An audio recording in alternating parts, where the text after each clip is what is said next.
We provide you the platform to turn your dreams into reality. Give wings to your aspirations with KR Mangalam University.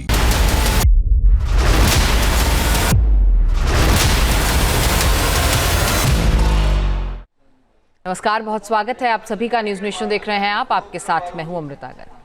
Kishtwar की बात करेंगे, जहां 4 दिन बाद भी मलबे से शवों का मिलना जारी है। और इसी बीच 14 अगस्त का एक और वीडियो सामने आ गया है, जिसमें एक युवक एक बच्चे को मलबे से निकालकर इधर उधर भागता दिखा। आप देखिए किश्तवाड़ से ये ग्राउंड रिपोर्ट।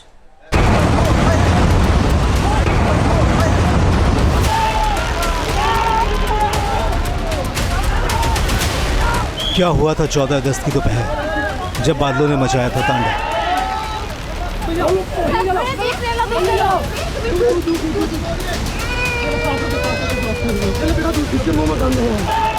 जब फटा था आसमान, तब कैसे बची थी अपनों की जान।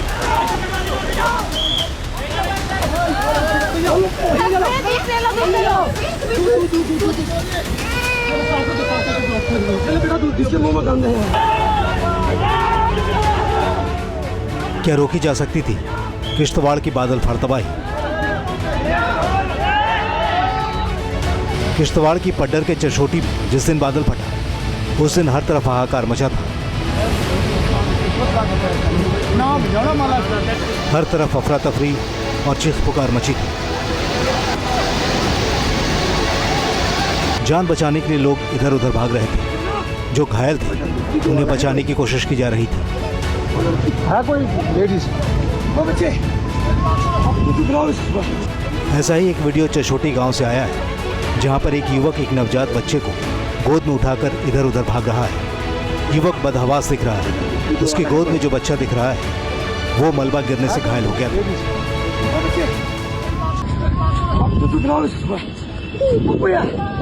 हेलो हेलो, बेटा बेटा बेटा बेटा बेटा बेटा बेटा बेटा बेटा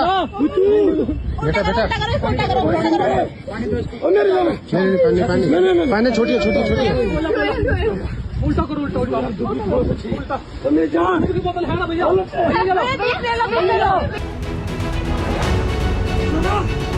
ये नवजात पूरी तरह जख्मी है, मुंह से आवाज तक नहीं निकल रही। युवक परेशान होकर लोगों से मदद मांग रहा है।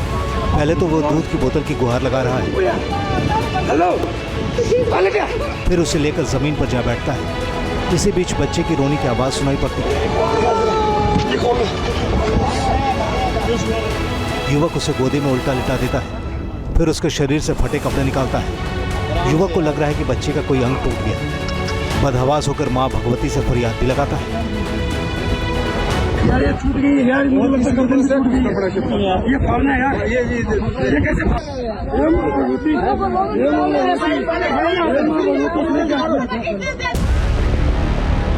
स्थानीय लोग भी उसकी मदद करते हैं, बच्चों के पैर की मालिश करते हैं ताकि उसकी जान बचाई जा सके, और उन्हें कामयाबी भी मिलती है।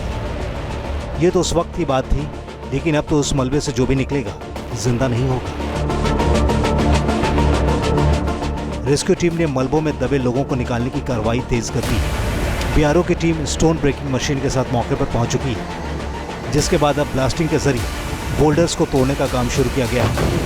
इसका मकसद इन भारी पत्थरों के नीचे दबे लोगों को सुरक्षित निकालना है।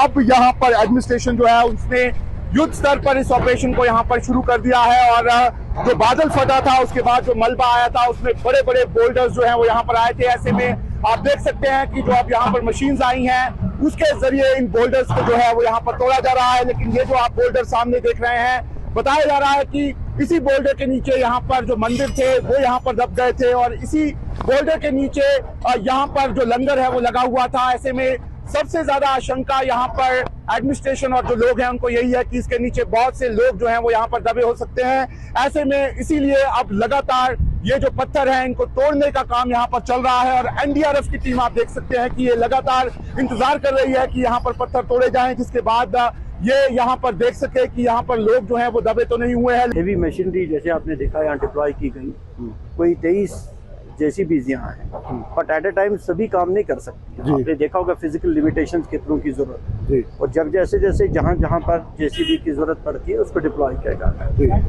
एक्सकवेटर्स हैं यहाँ 3, स्टोन कटर्स लाए गए हैं, ब्लास्टिंग की जा रही है। तो और सभी डिपार्टमेंट्स की तरफ से इसमें NHPC ने भी योगदान अदा किया।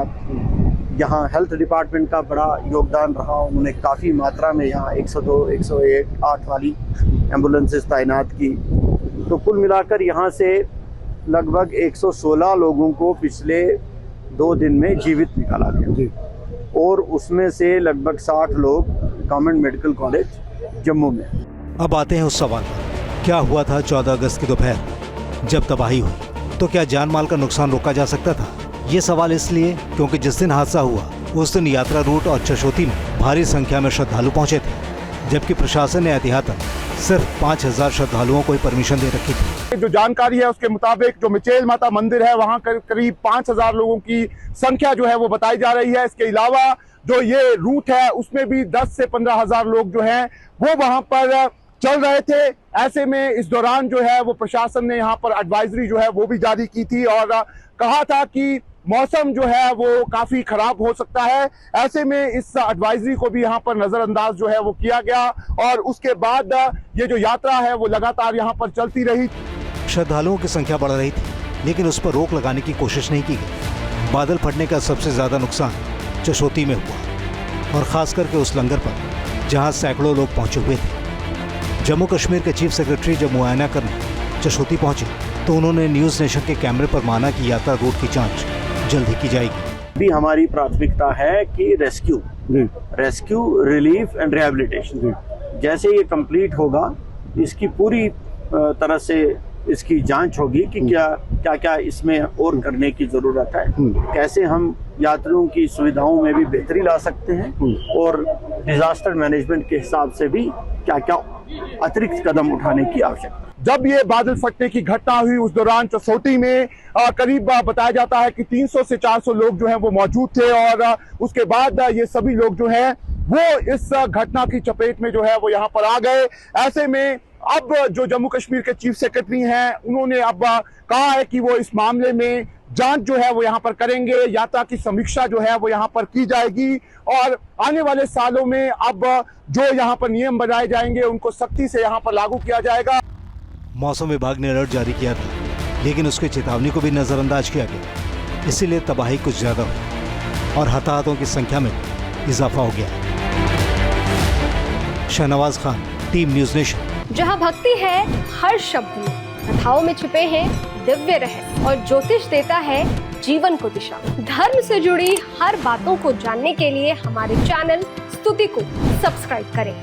चैनल पर जाने के लिए इस लिंक पर क्लिक करें।